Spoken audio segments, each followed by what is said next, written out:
उत्तर प्रदेश की राजनीति में वैसे तो बयानबाजी आम बात है, लेकिन बलिया में इन दिनों पारा कुछ ज्यादा ही चढ़ा हुआ है। मामला सुबसपा अध्यक्ष ओम प्रकाश राजभर और समाजवादी पार्टी के बीच का है, जहां अब तक बात सिर्फ विरोध तक ही नहीं रही, बल्कि सीधी चेतावनी और निजी हमलों तक पहुंच गई है।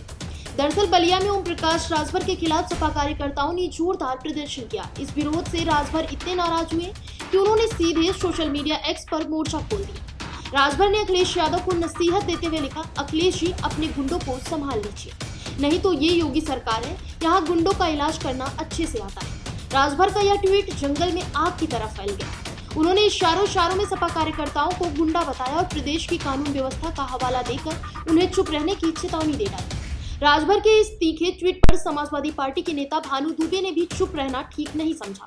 उन्होंने राजभर पर पलटवार करते हुए बेहद गंभीर आरोप लगाए। भानु दुबे का कहना है कि ओम प्रकाश राजभर जिस तरह की भाषा का इस्तेमाल कर रहे हैं, ऐसा लगता है कि जैसे वे नशे की हालत में अखिलेश यादव के खिलाफ बयानबाजी कर रहे हैं। सपा नेता ने यहाँ तक कह दिया कि राजभर को तो अखिलेश यादव का फोबिया हो गया है।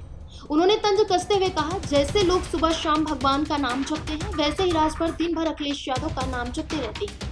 सपा उन्हें बिल्कुल भी गंभीरता से नहीं लेती है। बलिया का यह राजनीतिक ड्रामा अभी खत्म होता नहीं दिख रहा है। सपा कार्यकर्ताओं का साफ कहना है कि जब तक ओम प्रकाश राजभर अपने बयानों के लिए अखिलेश यादव से माफी नहीं मांग लेते, तब तक उनका विरोध जारी रहेगा। मेरा नाम भानु दुबे है और मैं समाजवादी पार्टी का नेता हूँ। नगर विधानसभा से मेरी चुनाव की तैयारी। कल आप लोगों ने कैसा प्रदर्शन किया था? जी देखिए, मैंने कल कैबिनेट मंत्री ओम प्रकाश राजभर जी का विरोध किया था अपने सैकड़ों नौजवान साथियों के साथ। और देखिए उनके बात करने का तरीका, उनके बेतुकी जो बात वो बोलते हैं, हमारे सांसद जी का अपमान उन्होंने किया था, राजीव राय जी का अपमान, सांसद जी का घोषी सांसद जी का अपमान किया था, हमारे राष्ट्रीय अध्यक्ष, हमारे नेता, हमारे अभिमान श्री अखिलेश यादव जी का भी वो अपमान रोज करते आते हैं। अभी कल रस्सा के माध्यम से, मंच के माध्यम से उन्होंने शिवपाल चाचा का भी अपमान किया, राम गोपाल जी का भी अपमान किया। तो देखिए इसी सब चीजों की वजह से उनके बोलने के तरीके और उनके जो बेतुका बात बोलते हैं नशे की हालत में, उन्हीं सब चीजों का हम लोग ने विरोध किया। आपके प्रदर्शन के बाद आज उन्होंने अपने फेसबुक पे पोस्ट किया है कि अखिलेश यादव जी अपने गुंडे को संभालिए, नहीं तो योगी जी की सरकार है ठीक कर देंगे। ओम प्रकाश राजभर जी ने कैसे देख रहे हैं? वो उनकी बातों को समाजवादी पार्टी 1% भी लोड नहीं लेती है, दिमाग को नहीं रखती है कि क्या बोल रहे हैं, क्योंकि वो देखिए नशे की हालत में कुछ भी लिखते हैं, पढ़ते हैं। तो समाजवादी पार्टी का उनके नजर में कोई भी, समाजवादी पार्टी के नजर में उनका कोई वैल्यू नहीं, तो क्या बोल रहे हैं, क्या कर रहे हैं। भाई हमारे राष्ट्रीय अध्यक्ष जी का नाम उन्होंने वो हमेशा नाम लेते हैं, जैसे भगवान का हम लोग नाम लेते हैं सुबह शाम दोपहर, वैसे वो हमारे राष्ट्रीय अध्यक्ष जी का नाम लेते हैं। क्यों नाम लेते हैं? भाई उनको फोबिया हो गई हमारे राष्ट्रीय जी के नाम। उनका नाम नहीं लेंगे तो सो नहीं पाएंगे, उठ नहीं पाएंगे, क्योंकि विकास तो वो आगे जो बने हमारे राष्ट्रीय जी में बने ना, वो विधायक बने तो हमारी पार्टी से बने।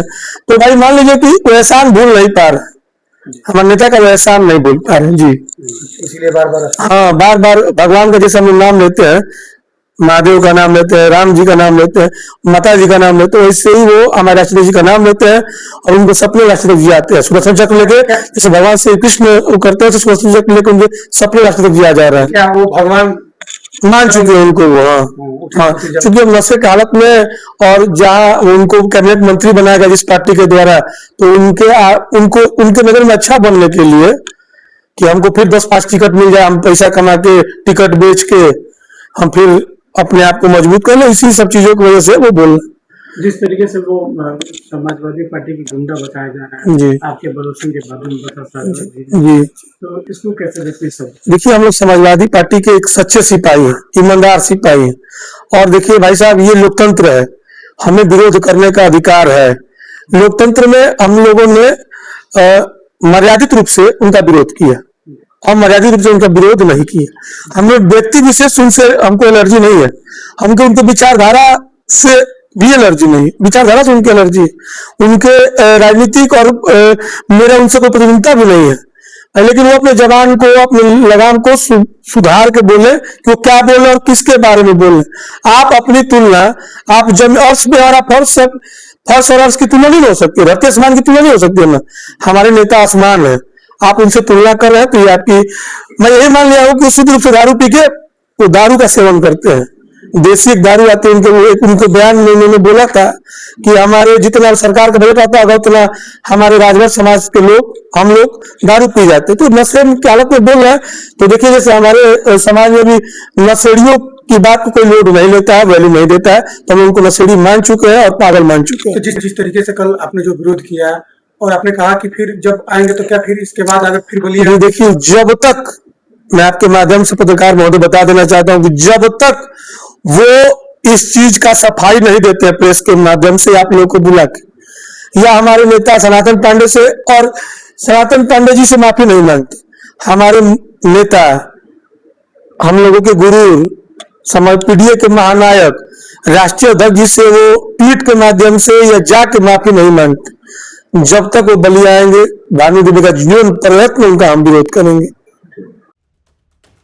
फिलहाल इस खबर में बस इतना ही।